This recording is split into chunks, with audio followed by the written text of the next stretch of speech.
Seja muito bem-vinda, viu, ao nosso evento. É um prazer recebê-la. Muito obrigada, é um prazer estar aqui. Bom, eu vou te apresentar, tá bom, para os nossos congressistas e em seguida, por favor, faça seu show. Estamos ansiosos. Então, Obrigada. para todos, a professora doutora Flávia de Mendonça Ribeiro é psicóloga, mestra e doutora pela PUC Campinas, com doutorado sanduíche na Dinamarca. Ela tem participação como formadora de professores e psicóloga escolar no projeto de extensão ECOAR, Espaço de Convivência, Ação e Reflexão, de 2014 a 2019.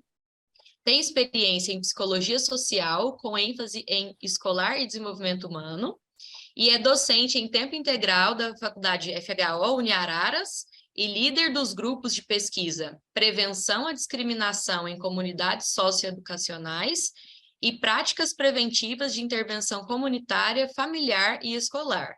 Então, com esse currículo muito importante, aqui a gente vai dar início à nossa palestra, segunda palestra da tarde de hoje. Professora, por favor, fique à vontade. Muito A gente obrigada. costuma deixar, né, o espaço do chat para o pessoal comentar e o espaço de tempo no final. Se você preferir que o pessoal participe durante também, fique à vontade, como você Ah, se eu sentir. prefiro. Tá bom. Eu Pode ir prefiro. chamando, a gente está aqui, toda a equipe disponível para ir auxiliando, tá bom? Tá bom, muito obrigada. Boa tarde a todas, a todos e todos presentes. É uma honra estar aqui. Eu escrevi um pouco que eu me programei para falar, né? Tem os slides que eu passei para a Fernanda, que daqui a pouco deve aparecer aqui. E eu queria começar, além de agradecer, né, falar que é uma honra estar aqui mesmo, esses dois temas extremamente importantes que são amplos também, né, que é a saúde mental e a educação, e o desafio que foi pensar em falar dos desafios da educação brasileira, né, porque realmente são muitos pontos importantes para trazer, para a gente poder conversar hoje. E aí eu dividi a minha apresentação em 4 pontos, só para explicar para vocês, que é a contextualizando a conjuntura brasileira. Vou trazer alguns dados em relação à nossa conjuntura, os impactos da pandemia na saúde mental, os impactos da pandemia na educação e, por fim, a relação da educação e saúde mental, compartilhando algumas experiências da área da psicologia. Pode colocar esse segundo mesmo, que é o segundo slide, que é isso, que é o que eu estou falando agora. Então, só um resuminho que eu coloquei no começo, e depois eu até dei uma mudada, na verdade, né? Agora que eu estou lembrando aqui, que eu vou falar dos impactos da pandemia na saúde mental para os professores, e aí depois de falar do impacto da pandemia na educação, eu volto a falar do impacto da pandemia na saúde mental para os estudantes daí, né? E aí eu faço a relação dos dois pelo viés da psicologia. Bom, então, eu ouvi uma parte, né, da palestra da Raquel antes, e que foi muito bom, na verdade, ela falou várias coisas que estão conectadas com o que eu pretendo colocar aqui para vocês, então, no fim, vai ser como se fosse uma continuação, né, achei que ficou muito legal dessa forma. A gente está praticamente em 3 anos de pandemia, né, já foram 689 mil mortos, e sabemos que essas pessoas que morreram, eles não são desconhecidos totalmente para nós, então eles são nossos pais, nossas mães, amores que a gente teve ou que a gente tem ainda, filhos e filhas, sogros e sogras, parentes próximos ou distantes, irmãos, amigos, colegas de trabalho. E aí eu estou trazendo essa reflexão logo de início, porque a gente tem visto que nas últimas semanas os casos de Covid no país aumentaram bastante. Quando a Júnia apresentou, falando que eu estou aqui em Araras, né? Aqui em Araras já tem as notícias de que possivelmente a gente vai entrar em colapso na próxima semana já, o sistema de saúde. Então, se a gente fosse fazer uma discussão somente sobre como que a pandemia influenciou e continua influenciando a nossa realidade, e fosse fazer uma discussão pelo luto, como que o luto interfere na realidade da escola, a gente já ia ter uma mesa com muito conteúdo, né? e que eu vou falar um pouquinho disso mais para frente. E aí, além disso, né, eu estou trazendo esses dados para poder dialogar com vocês, né, e falar sobre a importância da ciência, a importância da vacinação. Pode passar para o próximo. Do cuidado com o próximo, né, que a gente tem que ter, das orientações, porque as orientações de usar máscara elas já foram dadas, pelo menos em algumas partes do país. Não sei como é que está onde vocês estão, mas eu sei que existem por aqui na região de São Paulo, pelo menos, a orientação da gente voltar a usar máscara em lugares fechados, né? E aí eu trouxe aqui as informações, não sei se está dando para ver tudo certinho, acho que tá, mas está tudo bem também. Da quantidade de vacinação, né? Então a gente tem ainda 38 milhões de pessoas que não tomaram nenhuma dose da vacina. 182 mil pessoas receberam apenas a primeira dose e não voltaram para tomar a segunda, e nem metade da população brasileira recebeu a dose de reforço. E aí vocês podem até me perguntar, mas por que a vacinação e Covid, né, de Covid tem a ver com a mesa de saúde mental e educação? E aí eu trago para vocês alguns outros dados, pode passar? Sobre as sequelas da Covid longa para as nossas vidas, né? São dados ainda que são inconclusivos, a gente sabe que as pesquisas estão acontecendo, né, para tentar trazer como que isso tem influenciado a nossa vida e pode influenciar ainda, né? Porque mesmo que não tenha sintomas graves a ponto de chegar numa internação, a Covid longa, ela ainda está sendo estudada com essas sequelas que eu trouxe aqui para vocês. Então, o corpo ele já não funciona mais como antes. Então, tarefas cotidianas que a gente fazia sem nenhum problema, a gente não consegue mais fazer, né? Então, até desde subir a escada, que você subia para ir para sua casa, você conseguia fazer normalmente, agora não consegue mais. Tem uma dificuldade, né, de fazer essas tarefas do dia a dia, como colocar a roupa no varal, que é levantar o braço assim, que você coloca um pouco, tem que sentar, porque já não tem mais a mesma disposição de antes, e não é por uma questão, estou ficando velha, né, é uma questão de idade, é uma questão de sequelas da Covid, e os estudos têm trazido isso para a gente. Então, a memória já não é mais a mesma, acaba falhando à medida que a gente vai precisando mais, e essa questão da memória, ela tem muito a ver também com a síndrome de burnout, que eu vou trazer mais para frente no futuro, tá? A tosse às vezes também persiste, então também dores de cabeça, perda de olfato e paladar são alguns dos sintomas das sequelas que as pessoas têm apresentado para quando tem o diagnóstico de Covid longa, né? E muitas vezes a demora do diagnóstico da Covid longa é justamente porque pode achar que são outras questões que aconteceram, né? Que acontecem na nossa vida que estão interferindo aí no nosso cotidiano, e não necessariamente. Então é importante procurar aí um médico para ter certeza do que tem acontecido, né? Pode passar para o próximo. E aí, para complementar, estou trazendo alguns dados sobre a nossa situação sociopolítica, justamente porque os dados que eu estou trazendo aqui, eles também se relacionam com a educação e também se relacionam com a saúde mental, né? Então, a gente tem 125,2 milhões de pessoas com algum grau de insegurança alimentar, ou seja, quase 60% da população brasileira não come 3 refeições do dia. Então, é muita gente que está em insegurança alimentar. Esses dados têm crescido, infelizmente, né? Vou fazer essa relação, inclusive, quando eu falar sobre a questão das crianças na escola, porque muitas crianças vão para a escola para conseguir ter a única refeição do dia, né? Então, eu vou falar mais com detalhes disso mais para frente. O orçamento para a educação, que é o governo federal atual que decide como que vai ser para o ano que vem, apesar das mudanças, né, que estão vindo. O orçamento é sempre feito no ano anterior, né? Teve um corte de R$ 1 bilhão para o programa Educação Básica de Qualidade, né? Então, a gente vê como isso também vai influenciar no futuro dentro da educação. Eu estou falando só na educação básica de qualidade, né? Não estou nem falando da educação como um todo. Além disso, mais um outro dado importante para a gente poder conversar hoje, e aí se alguém quiser fazer algum comentário no chat, vocês podem fazer, tá? Não sei se já está fazendo, deixa eu ver, não tá. Eu esqueci de apertar o botão para abrir aqui, agora tá certo.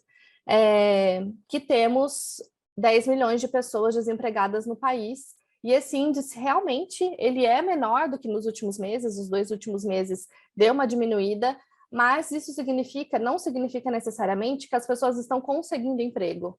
Significa, sim, que elas não estão buscando por trabalho. E essa informação é importante para a gente entender o que realmente significa a gente ter 10 milhões de pessoas desempregadas no país.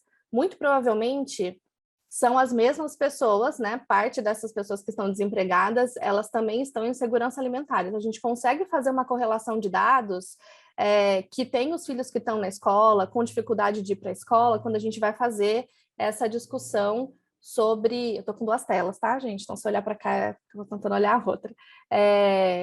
Sobre essa discussão importante dos cortes que têm sido feitos não só na educação, mas também na saúde, né? Então, e também na assistência, né? No final eu vou falar um pouquinho sobre isso também. Acho que pode passar para o próximo. Talvez eu nem fale 1 hora inteira, tá, gente? Tem isso, então precisam conversando aqui comigo mesmo, porque eu nem me programei para falar 1 hora inteira. Bom, e aí impactos da pandemia na saúde mental no Brasil, né? Das pessoas que têm um emprego formal, a gente entende e percebe e vivencia como as altas jornadas de trabalho, junto com a instabilidade financeira e política do país, têm deixado as pessoas emocionalmente desgastadas. Tanto é que a burnout virou um tipo de doença de trabalho em 2022. Antes ela não era considerada uma doença de trabalho, que o trabalhador poderia ser afastado como doença de trabalho, e agora pode. Só que outros dados também chocantes, né, que são importantes para a gente levar aqui em consideração, é que, se comparado a outros países do mundo, o maior número de pessoas ansiosas é aqui no Brasil, com 18,6 milhões de brasileiros que têm algum tipo de transtorno de ansiedade, né, que já é um dado também chocante. E aí a ISMA, né, que é representante da International Stress Management Association aqui no Brasil, traz que 72% dos brasileiros que estão no mercado de trabalho sofrem alguma sequela ocasionada pela ansiedade e pelo estresse. Então, é um número altíssimo por si só. Desse percentual, 32, então desses 72, 32 têm o diagnóstico de burnout. E desses 32%, 92% estão diagnosticados com burnout, mas eles continuam trabalhando. Porque não existe a possibilidade, por mais que seja considerado um tipo de doença de trabalho, o afastamento, ele pode gerar, inclusive,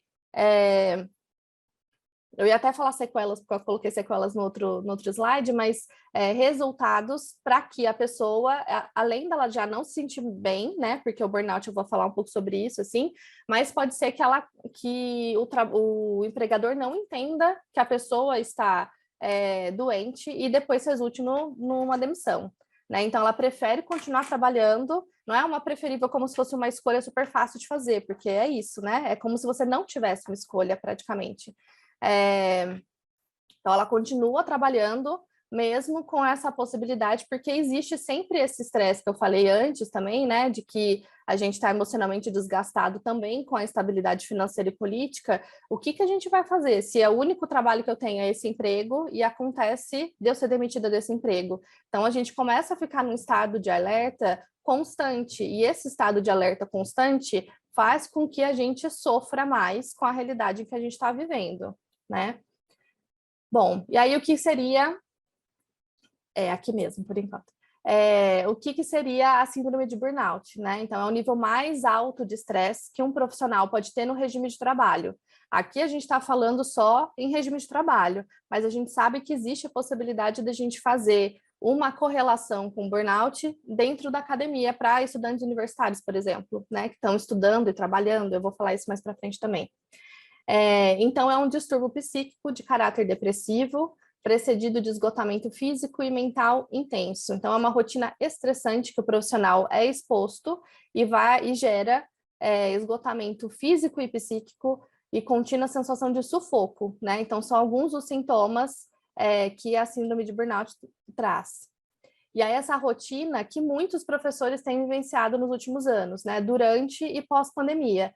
Durante a pandemia, a gente teve um processo de que os professores, independente da área de atuação, né, de se era educação básica ou fundamental 1, 2, médio,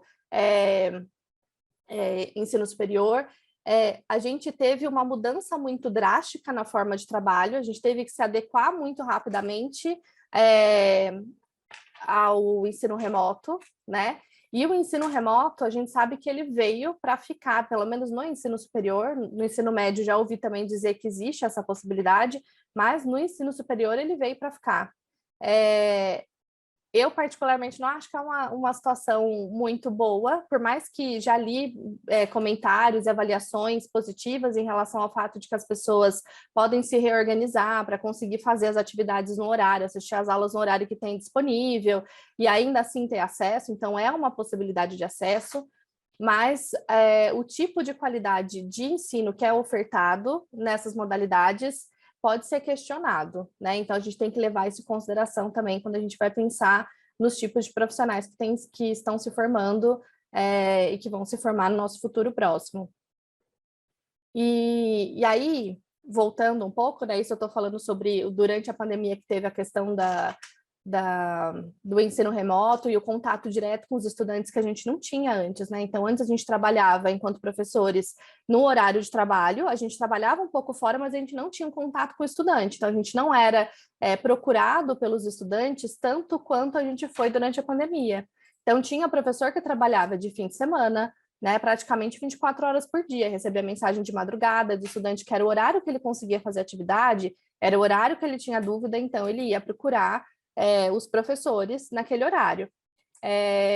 E às vezes o professor estava corrigindo mesmo prova de madrugada, alguma coisa assim, e acabava respondendo. Então, o trabalho ele foi ficando mais pesado, né? Você vai tendo, você não tem um horário específico de trabalho como você tinha antes, que dependendo da escola, se for uma escola de ensino infantil, pode ser das 8 às 5 da tarde, por exemplo, e não tem o período noturno.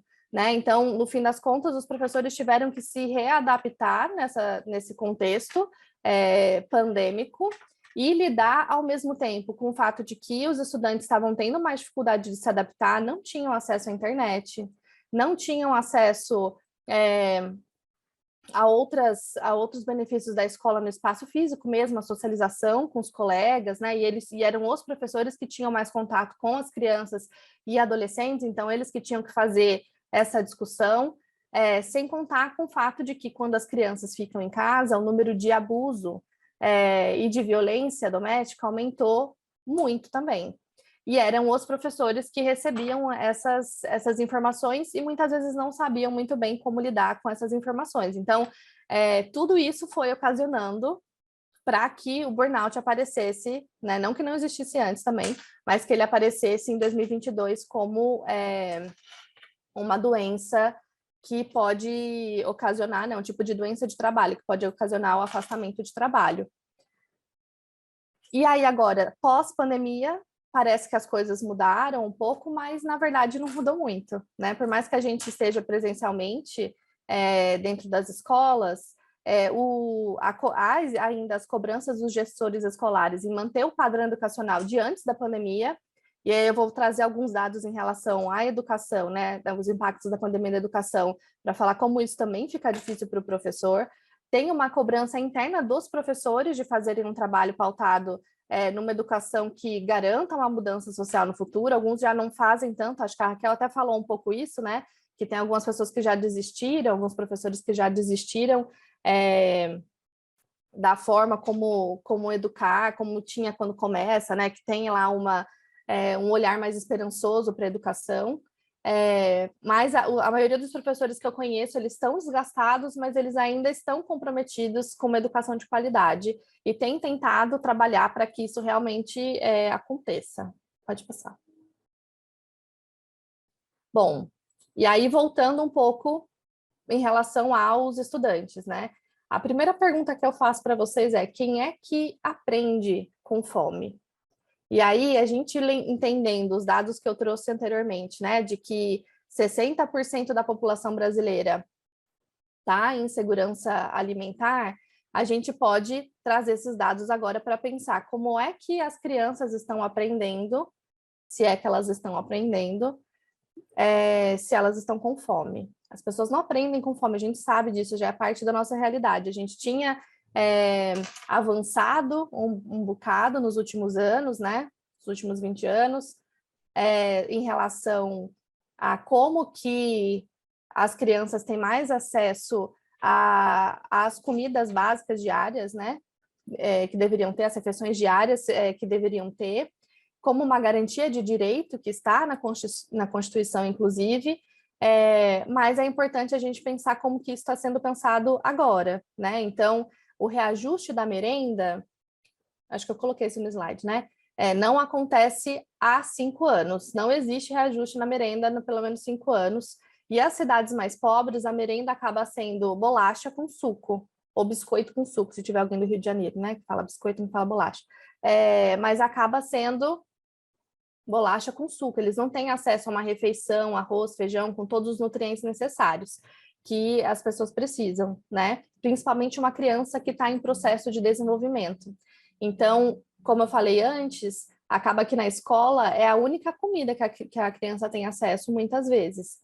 E aí, o que eles propuseram, né? Para 2023, o Congresso chegou a aprovar, na Lei de Diretrizes Orçamentárias, um reajuste de 34%, para poder recompor essas perdas do Programa Nacional de Alimentação Escolar, mas a proposta foi vetada em agosto desse ano, né? Então, eles chegam a fazer propostas que realmente podem mudar e melhorar um pouco a realidade das crianças brasileiras, mas, ao mesmo tempo, acaba tendo esse veto sem uma justificativa plausível do porquê realmente foi vetado, né? E aí, trazendo outros dados para a gente poder discutir, né? O INEP, que é o Instituto Nacional de Estudo e Pesquisa Educacional, apresentou alguns dados que são bem preocupantes em relação ao ingresso das crianças nas escolas. Então, o número de matrículas em 2022 caiu 5,3% no ensino médio, já trazendo um pouco sobre os dados sobre a evasão escolar, que é uma das realidades que a gente tem que enfrentar. Então, se esses estudantes eles não entraram no ensino médio, para onde é que eles foram? Muito provavelmente eles estão trabalhando, tentando ajudar em casa, já que o índice de desemprego no país também está muito grande, eles podem estar em trabalhos informais, inclusive, né? Além disso, o número de estudantes do ensino médio que não sabem ler e escrever dobrou do último ano para cá. Então, eles têm trazido, acho que no próximo slide talvez tenha um pouco mais de dados disso. Eu trouxe, então, alguns dados trazendo sobre desde o segundo ano até o ensino médio, né, para a gente poder entender um pouco dessa realidade de como que a gente está hoje. A nível de alfabetização do segundo ano, a porcentagem de crianças do segundo ano do ensino fundamental que não sabem ler e escrever, nem mesmo palavras isoladas, como mesa, vovô, mas que dobrou de 2019 a 2021. E aí, pelas diretrizes do MEC, elas já deveriam ter sido alfabetizadas desde o primeiro ano, né? Em matemática, o segundo ano do ensino fundamental, 22% das crianças não conseguem fazer operações básicas, como soma ou subtração e subtração em 2021. Em 2019, antes da pandemia, eram 16%, então a gente teve um aumento grande aí do número de crianças que não sabem fazer contas matemáticas, né? Aí no quinto ano do ensino fundamental, a gente vê que a parcela de alunos com conhecimentos insuficientes subiu para 28%. São crianças que elas sabem localizar informações explícitas nos textos, mas elas não sabem interpretar o sentido da palavra e de expressões. E aí eu já vou até pular um pouco, fazer um parênteses em relação ao ensino superior.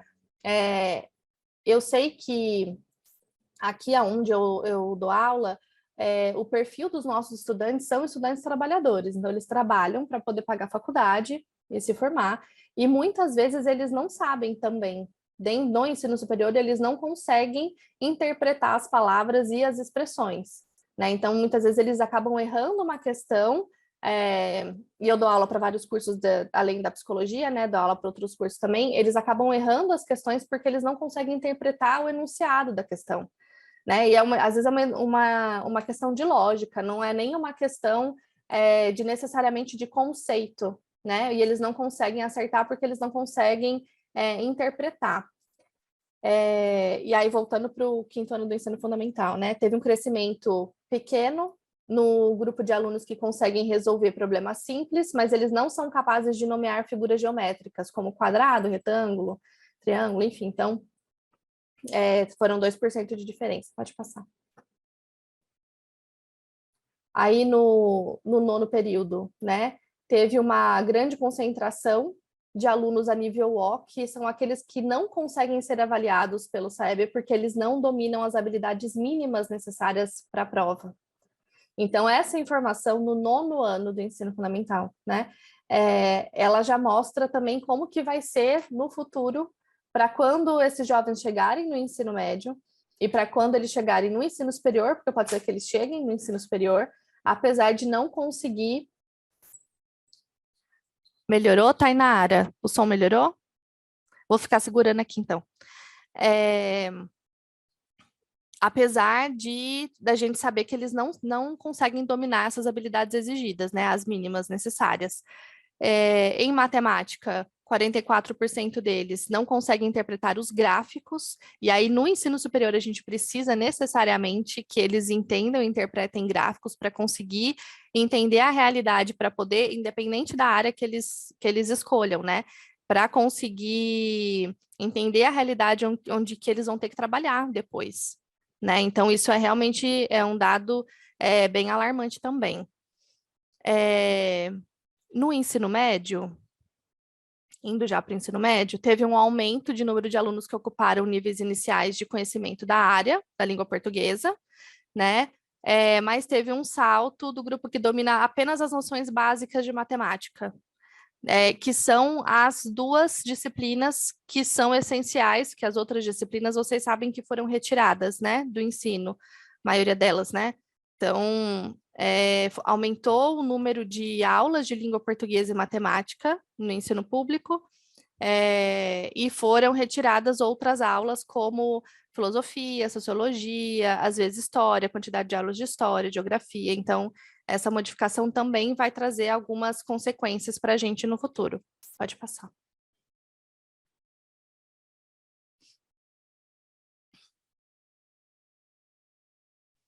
Bom, pensando agora em como que é a saúde mental dos estudantes, né? Eu já falei um pouco sobre o ensino como um todo, agora vou trazer um pouco sobre a saúde mental dos estudantes no Brasil.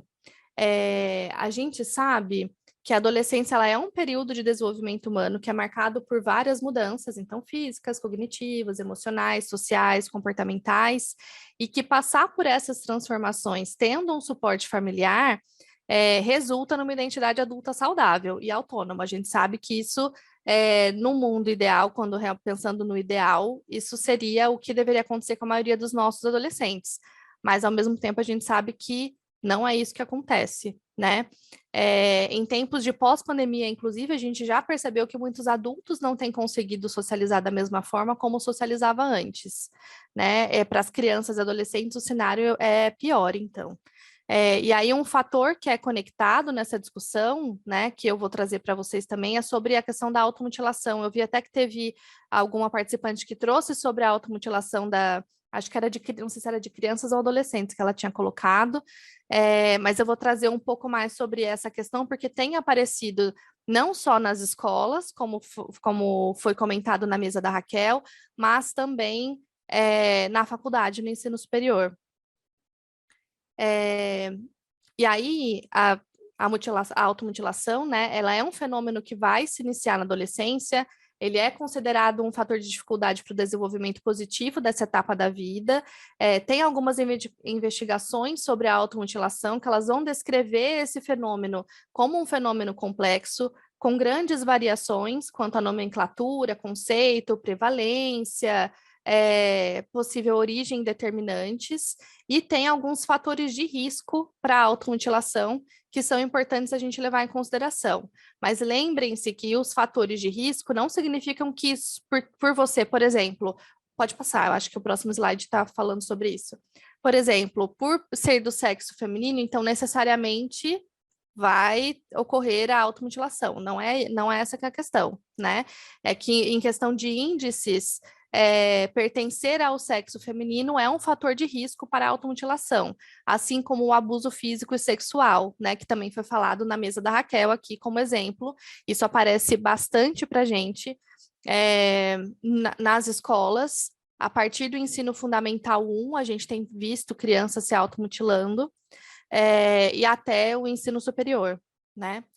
O bullying também, consumo excessivo de álcool e drogas, término de relacionamentos, falta de apoio familiar, conhecer uma outra pessoa que se automutila. Essa parte, esse tópico de conhecer outra pessoa que se automutila foi dos indicadores que apareceu muito quando eu trabalhava na escola. Então, tinha uma criança que via, inclusive, né, teve uma cantora de adolescentes famosa, estou tentando lembrar o nome dela agora, que ela, não lembro, Demi alguma coisa, alguém sabe, será? Demi Lovato, lembrei. A Demi Lovato, ela chegou a falar sobre isso, sobre a automutilação, o fato de que ela tinha se automutilado, e o fato dela falar sobre esse assunto, acho que é ela mesma, posso estar confundindo, mas o fato dela falar sobre o assunto fez com que um número grande de crianças em 2 escolas que a gente trabalhava em Campinas começassem a se automutilar na hora que saiu a reportagem sobre o assunto. Então, a gente entendeu, né, e chegou a fazer a análise de que conhecer uma outra pessoa, ouvir falar sobre isso, ainda sendo uma pessoa que tem uma influência, né, uma cantora pop, enfim, acaba influenciando, pode ser que influencie e traga como uma possibilidade, um fator de risco para automutilação. Dormir pouco, né, o sono pobre, os sintomas de impulsividade, baixa autoestima, baixo nível socioeconômico, ser bem autocrítico, né, com si mesmo, dificuldade de resolução de problemas, baixa escolaridade, apresentar problemas com a lei, dificuldade de expressar emoções, entre outros. Tem alguns desses fatores de risco que são trazidos aqui, né? Esse estudo que eu trouxe para poder exemplificar foi uma revisão de literatura que eles fizeram pensando não só aqui no Brasil, né, pesquisando artigos científicos aqui do Brasil, mas também internacionais, né? Então, eles trazem um pouco de realidades do mundo todo em relação à automutilação, que é importante a gente levar em consideração aqui também. Pode passar. Bom, e aí a relação da educação e saúde mental, compartilhando um pouco das experiências dentro da psicologia. Né? Aqui na FHO, a gente tem o NAP, que é o Núcleo de Apoio Psicopedagógico, que conta com uma psicopedagoga para questões educacionais, como dificuldade de aprendizagem em geral, né? E uma psicóloga para fazer um acolhimento psicológico. Ela faz a triagem e depois encaminha para parceiros e para o SUS na cidade. Né? Então, a gente também tenta, dentro da instituição, fortalecer o SUS, porque a gente sabe que ele é extremamente importante, ele vem sendo sucateado nos últimos tempos, né? A gente sabe disso também, mas a procura pelo SUS também está grande, eles não estão conseguindo suprir a demanda, então, de certa forma, tem esse encaminhamento para parceiros psicólogos aqui na cidade. Oi, Cristiane. Vou deixar você escrevendo aí enquanto eu continuo falando, tá? Voltar o slide. Pode voltar.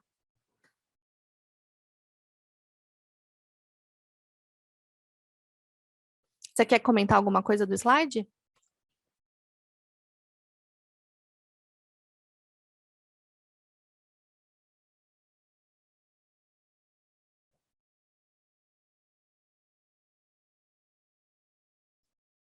Ah, tirar uma foto, tá bom, sem problema.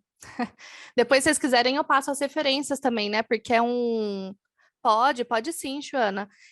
Eu vou colocar as referências todas, né? Que eu tinha começado a colocar eles em links dentro de cada tópico, e eu não terminei, mas eu termino, mando para a Fernanda e ela disponibiliza sem problema nenhum, tá? Inclusive com os artigos científicos que eu usei para poder fazer a apresentação.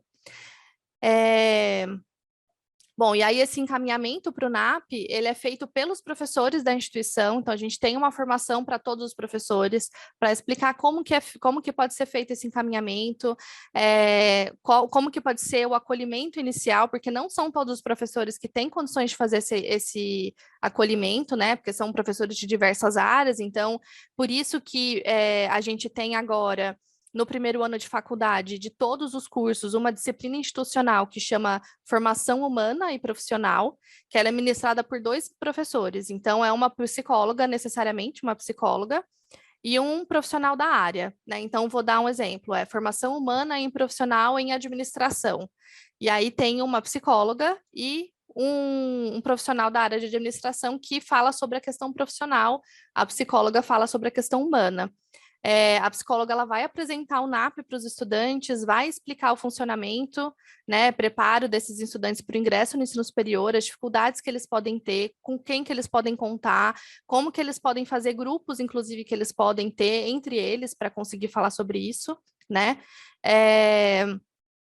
E também sobre, inclusive essa é uma disciplina que eu ministro, né? Uma das disciplinas que eu ministro na instituição é essa de formação humana. Então, já dei aula para praticamente todos os cursos da instituição, e o que me faz perceber bastante as diferenças que tem entre os cursos dos estudantes no ensino superior, dentro dos cursos, inclusive, né? Então, dependendo, vou até os cursos de saúde.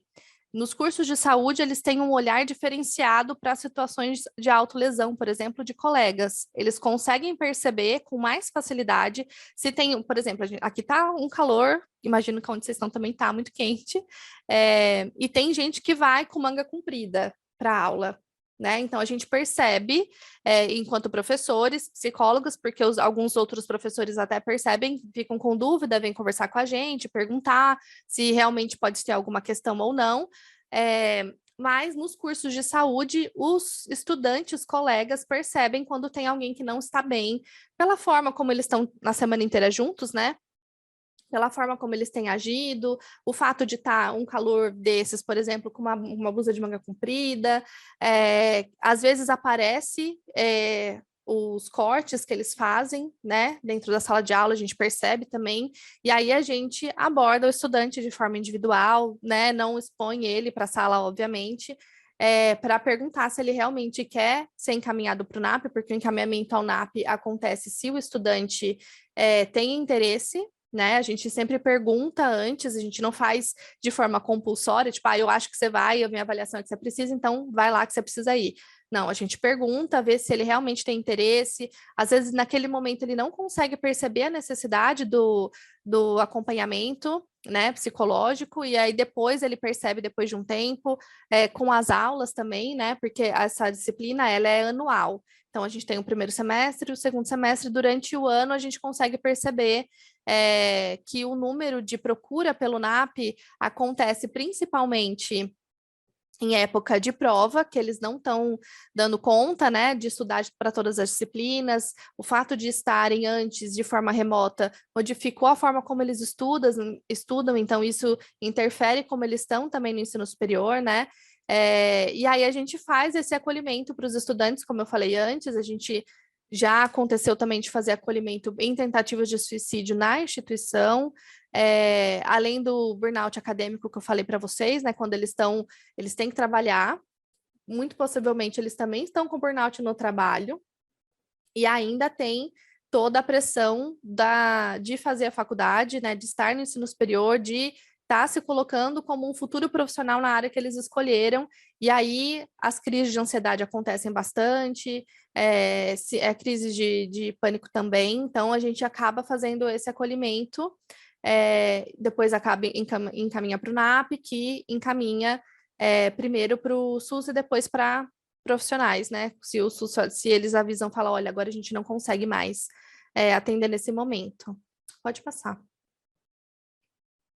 E aí, essa é uma parte de uma cartilha, são 2 slides, depois eu mostro para vocês, que os meus estagiários fizeram para poder trabalhar sobre a prevenção do suicídio.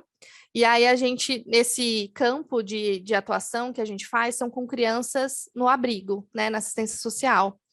Então, a gente tem contato com as crianças por diversas formas, né? Como a cidade também é pequena, as crianças que eu acompanho junto com os estagiários dentro do abrigo, elas também são acompanhadas por uma outra professora que está num outro estágio na educação dentro da escola, né? Então, a gente acaba fazendo um trabalho conjunto e consegue acolher a criança da melhor forma possível, né? Então, a gente fez essa cartilha pensando na prevenção do suicídio, e aí a gente também está pensando e discutindo dentro da instituição para poder entregar para os estudantes também, porque por mais que tenha o Setembro Amarelo, que ele é importante, né? A ideia não é que a gente se foque especificamente em setembro, para poder discutir sobre esse tema que ele é extremamente relevante, né? Pode passar o próximo, que eu acho que dá para ver mais ou menos como que termina, né, a cartilha.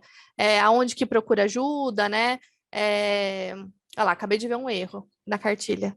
A gente apresentando que eu vi, né? Agora. Onde encontrar ajuda, tá faltando um N aqui. Também é possível procurar em alguns outros lugares, né? Nos hospitais, em pronto atendimento. Então, isso, eles trazendo essas informações para os estudantes e para as crianças também, né? A gente acaba fazendo isso também nas escolas, eles conseguem perceber que eles não estão sozinhos, e é esse que é o foco principal para poder falar para essas pessoas, porque existe uma diferença entre a automutilação e a tentativa de suicídio, que às vezes eles não conseguem perceber que há uma diferença, mas às vezes ela é muito tênue, né? A linha entre o que às vezes a criança não tá, o adolescente não quer cometer o suicídio, mas ele acaba se automutilando tão profundamente que pode acontecer, né? Então, a gente teve casos assim em Campinas, por exemplo, quando eu trabalhava em Campinas, de uma criança na escola que ela estava se automutilando, ela fazia na coxa, para ninguém ver, né? Então, os lugares também se modificam, né? Não necessariamente são nos braços. Então, ela fazia na parte interna da coxa para que ninguém visse ela se automutilando, mas acabou que uma vez ela na escola se automutilou muito fundo e aí saiu muito sangue, né? E uma das diferenciações, inclusive, a gente ainda não publicou, Joana, mas pode deixar que depois eu vou passar meu e-mail, se você quiser, eu te mando por e-mail, tá? Mas a gente vou arrumar ela, né, que eu acabei de ver um erro aqui, vou deixar ela bem bonitinha, e aí a gente disponibiliza, sem problema nenhum. E aí, uma das questões importantes também, né, para poder finalizar, de diferenciação é que na automutilação, por exemplo, o sangue, ver o sangue para meninas, ela é muito mais calmante, entre aspas, péssima palavra, né? Mas o que elas realmente procuram é visualizar o sangue que no caso dos meninos, eles acabam utilizando formas de se automutilar mais violentas, né? Então, bater a cabeça na parede, por exemplo, que não ficam com sequelas visíveis, diferente da automutilação por corte, que acaba sangrando, né? No caso das meninas, por exemplo. Pode passar. Bom, e aí, para fechar um pouco, né? Essa discussão. A disciplina institucional que a gente tem no primeiro ano da faculdade, ela tem um papel importante, né? Ela age como uma forma de acolhimento para os estudantes, é uma diferença para a permanência do estudante no ensino superior, visto que a gente também percebe que tem um número grande de evasão, né? Essa disciplina, ela existe desde 2020, antes da pandemia, porque né, a pandemia começou um pouquinho depois de 2020, assim, dos meses iniciais da faculdade, mas a disciplina já estava programada para acontecer, né? E esse cenário que eu trouxe para vocês, ele não é positivo nem para os estudantes e nem para os professores. E aí, uma das possibilidades de ação é ter mais investimento em política pública de educação, né, da saúde, na educação, na assistência, para que realmente tenha uma possibilidade de acolhimento dos estudantes pelos setores públicos, que aí a gente vai estar garantindo, inclusive, o direito à saúde de forma plena, o direito à educação de forma plena, né, que é extremamente importante para a gente trabalhar, apesar de todos os cortes que tiveram nesses últimos anos, né? E somente a Seguridade Social para poder garantir uma qualidade de vida tanto para o professor, enquanto trabalhador, mas o estudante também enquanto trabalhador, dependendo da idade, e ao estudante enquanto cidadão de direitos e a população como um todo, né? Então, essa é uma das possibilidades que a gente tem nessa discussão. Acho que é isso. Muito obrigada. Se alguém quiser mandar e-mail, pode mandar aqui por esse e-mail. Joana falou que que acolheu e notificou 17 casos de violência autoprovocada na escola em que trabalha. Acho que foi você mesmo que falou, né, Joana, na mesa da Raquel antes, sobre esses casos.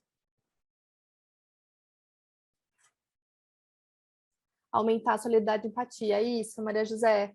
Esse realmente é um ponto muito importante para a gente se colocar, né? Tem muita gente que coloca que esses casos acontecem, colocando inclusive como se fosse uma falta ou de religião, ou uma falta de simplesmente parar e olhar o outro, por exemplo, né? Então a gente tem que entender que aquela pessoa está em sofrimento e conseguir acolher da melhor forma, né?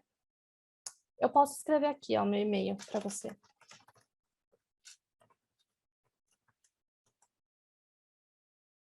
Aí você consegue copiar também, acho que fica mais fácil.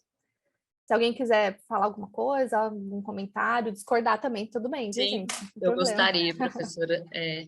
Nós estávamos aqui comentando, eu e a Fernanda, nós trabalhamos juntas muitos anos num CAPS infanto-juvenil, né? E aí, quando você foi trazendo essa realidade da automutilação, das violências autoprovocadas, nós tivemos, infelizmente, né, muito contato com essa realidade. E cada vez mais cedo a gente recebeu, né, crianças com essa situação.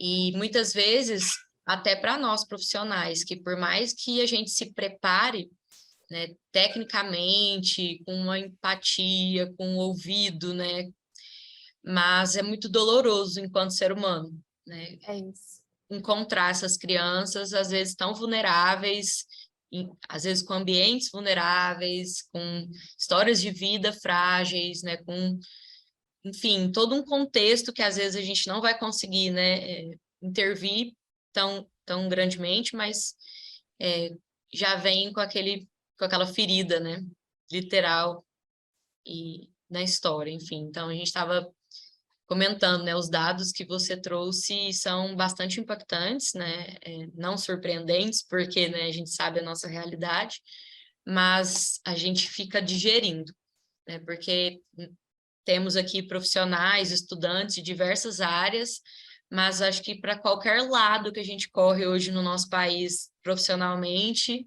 a gente encontra alguma dor, né, para poder lidar. Então, assim, só agradecer mesmo, assim, sua fala foi bastante, nossa, impactante mesmo. A Fernanda colocou aqui no comentário, mexeu muito com a gente e traz a gente de volta, sabe? Para refletir mesmo qual é o nosso papel enquanto profissional, de que forma a gente consegue contribuir, que os desafios estão, né, no nosso cotidiano, nós não estamos imunes, né? Se não estamos distantes, né, disso, isso nos atropela todos os dias.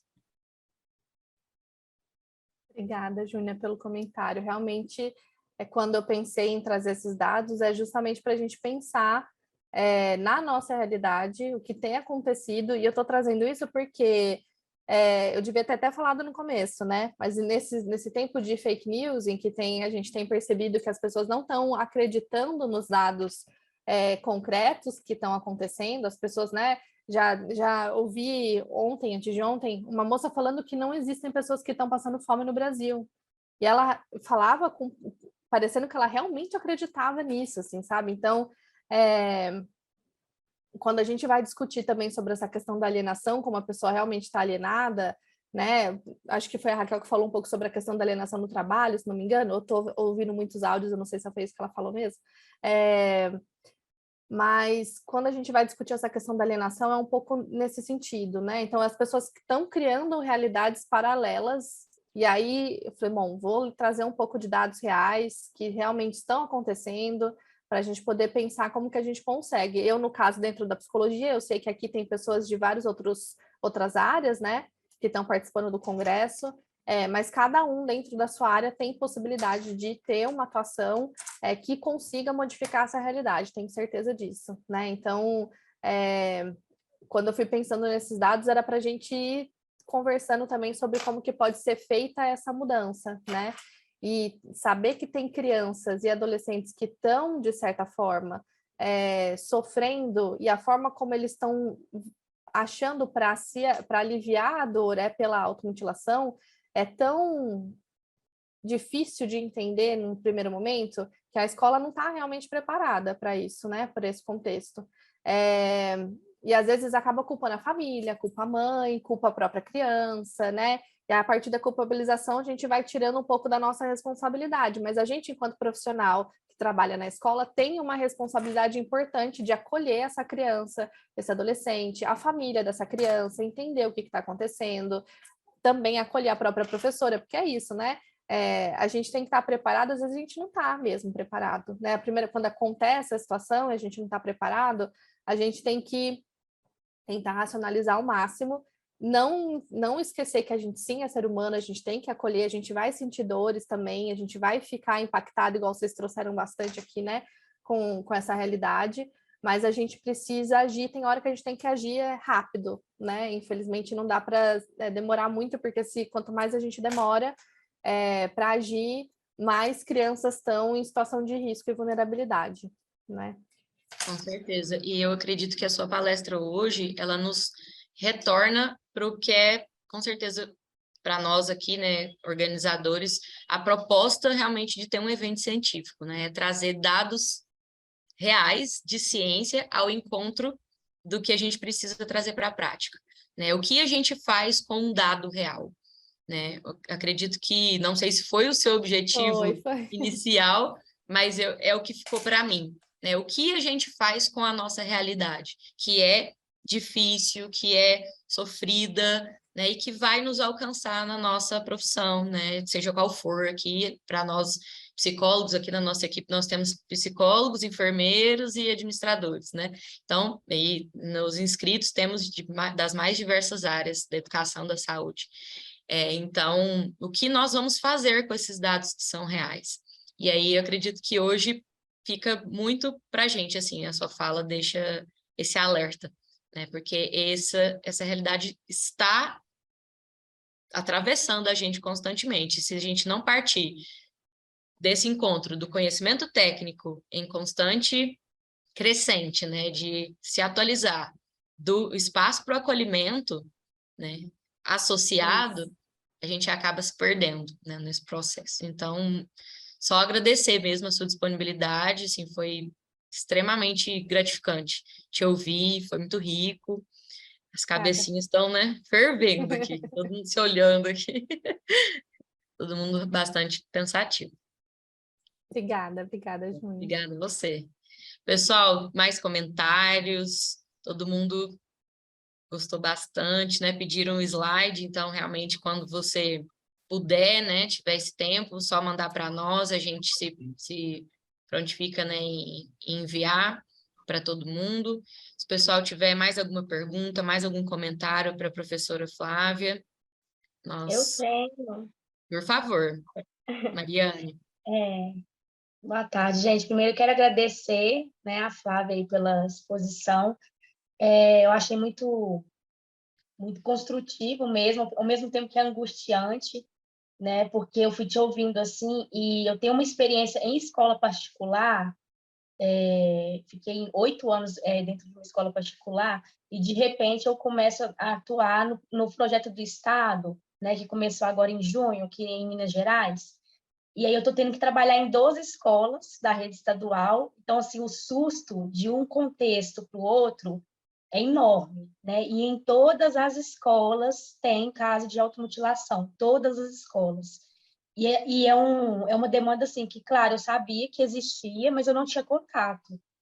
Então, assim, eu estou levando esse susto, tem essa preocupação muito grande, né, pela equipe, ao mesmo tempo que como que isso ainda é visto como a questão do chamar atenção, né, eu presenciei um aluno tendo, né, assim, tendo essa automutilação na escola, só que eu vi que é um aluno assim que me parece um paciente de saúde mental mesmo. O pai foi até a escola e começou a falar com ele, para de show, né? Então, assim, como que isso ainda é visto como uma questão do chamar atenção ou da fase, é adolescente, é a fase de adolescente, isso depois passa. E, assim, eu com certeza vou te mandar e-mail, porque eu estou tentando construir um material inclusive sobre mitos e verdades do assunto, porque os próprios alunos, né, têm muito isso, né? Ah, por que que ele faz isso? Causa dor, né? Qual que é o sentido disso? E foi interessante ver sua cartilha, depois eu gostaria de receber também, porque nessa escuta que eu fiz com as visitas nas escolas, eu consegui também montar um documento com projetos sociais, oficinas, né, para estar divulgando mesmo ali da região que eu estou atendendo para os alunos que eles não têm acesso, eles não têm essa informação, e inclusive de atendimentos que eles podem conseguir, né, de algum suporte, e deixei com a gestão de cada escola para estar divulgando ali com os alunos. Mas, assim, eles não têm conhecimento sobre isso, e a questão da automutilação realmente me pegou, assim, porque sabia da existência, mas eu não tinha esse contato. Obrigada, Mariane. Eu fiquei pensando à medida que você foi comentando, aonde você trabalha, mora? Tem alguma faculdade? Você falou Minas, mas você não falou de onde é, né? Ah, sim, Belo Horizonte. Tem a PUC, Ah, né, que então é bem pertinho aqui, sim. porque eu estou falando isso porque tem a possibilidade de você ver aonde eles estão fazendo o estágio no último ano, né? Principalmente os estágios de saúde, que deve. Uhum. Normalmente, a forma como os cursos se organizam, eles são parecidos, né? Não são iguais, mas são parecidos. Então, necessariamente, a gente tem que fazer, né, o estágio em saúde, e pode ser uma possibilidade você tentar uma parceria com a instituição, né, com a faculdade, Uhum. para conseguir fazer os encaminhamentos dos estudantes da escola pública para onde eles estão, né, atendendo. Não sei se vai ter uma clínica na PUC Belo Horizonte, PUC Minas, né? Tem escola. Ou se tem algum outro projeto que tenha psicólogo escolar e talvez eles tenham interesse em entrar na escola onde você está trabalhando, né? Uhum. Então, e aí você consegue fazer aí a possibilidade de pensar em atuações e pensar na atuação da rede, né? Então, a atuação da rede nesse processo ela é muito importante, porque aí a gente consegue fazer com que a educação, a saúde e a assistência trabalhando juntas consiga realmente dar, por mais difícil que seja, depende muito do estado, da cidade, da região, a gente sabe tudo isso, né? Mas dá o máximo de garantia de direito para essas crianças, né? Então, você pode mandar e-mail que eu te mando todo o material que eu tenho, né? Desde formação, porque eu cheguei a dar formação para professores em Campinas, né? Como a Júnia falou no começo, e a gente fala bastante sobre isso com eles, né? Porque eles realmente, acho que foi por volta de 2015 que começaram os casos a aparecer mais, né? Não eram tão casos isolados assim de automutilação nas escolas. E aí a gente fez na região bem periférica de Campinas, a gente fez um acolhimento pelas escolas, né, dos estudantes, e aí a gente foi fazendo um trabalho conjunto com a rede, que foi bem interessante. Então, se você mandar, eu te mando tudo que eu Eu tiver. vou mandar sim. Obrigada, viu? Imagina.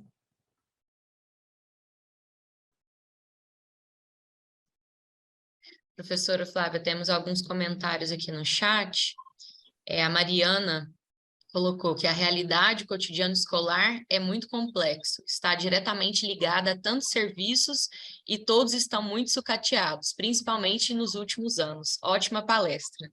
Também, aí a Joana complementou. Falta formação para os profissionais da educação, é necessário mais sensibilidade. Aí a Mariana complementa, né? Também, e porque são pouco acolhidos e ouvidos. A falta de formação é parte do sucateamento. Eu gostaria de Exatamente. comentar.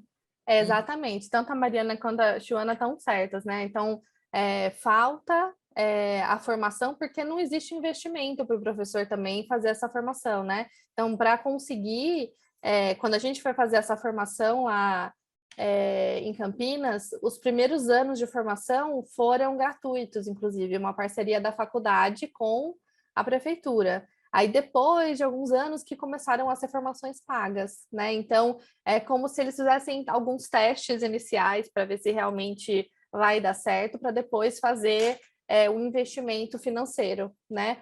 E a gente sabe que a gente, assim como qualquer outra pessoa, ninguém vive sem dinheiro, né, gente? A gente está no sistema capitalista, a Raquel falou bastante sobre o sistema capitalista na palestra dela, muito bem, inclusive. E aí a gente sabe que é isso, a gente precisa desse tipo de investimento para suprir também as nossas necessidades básicas, que dirá da necessidade básica da escola, dos professores que estão trabalhando na escola, né? Então, A Mariane falou outra coisa sobre a culpabilização das crianças que estão se automutilando, que é bastante, majoritariamente acontece por falta de informação da família, que não sabe o que está acontecendo, e com medo de ser responsabilizada, né? Porque se a família não dá esse acolhimento, a possibilidade de ter uma denúncia para o conselho tutelar, a criança ser retirada da família, acontece. A gente tem alguns casos aqui em Araras também que a gente tem acompanhado, né? Como eu tenho esse estágio na assistência e a experiência da escola, eu consigo fazer essa interlocução também. Mas a gente tem alguns casos aqui que acontece justamente isso. E dependendo da situação, é só falta de informação, né? Não existe nenhum tipo de uma situação de abuso, por exemplo, que aí justificaria um pouco mais essa questão do acolhimento institucional, né? Mas são situações que acabam estando conectadas, querendo ou não, elas estão conectadas, a gente precisa olhar com mais cuidado para isso, né?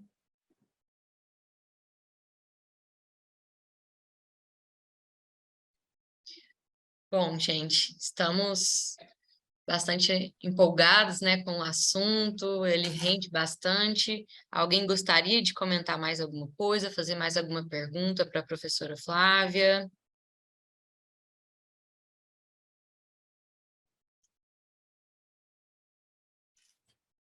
Então, acho que é isso, por enquanto, né?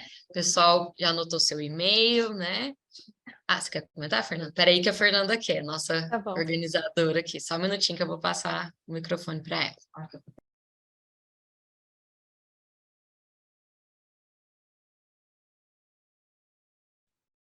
Gente, eu não aguento. Professora Flávia, primeiramente agradecer. Que palestra impactante, né? Como olhar para esses dados é algo tão importante para nós profissionais que estamos aí atuando na área, né?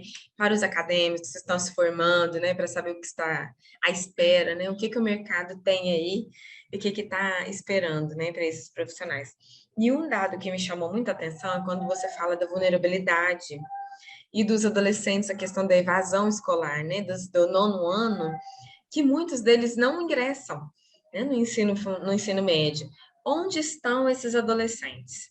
Né? E aí vem falando desse trabalho que às vezes pode estar acontecendo de uma maneira informal. Isso vem mostrar para nós as dificuldades de uma sociedade. Né?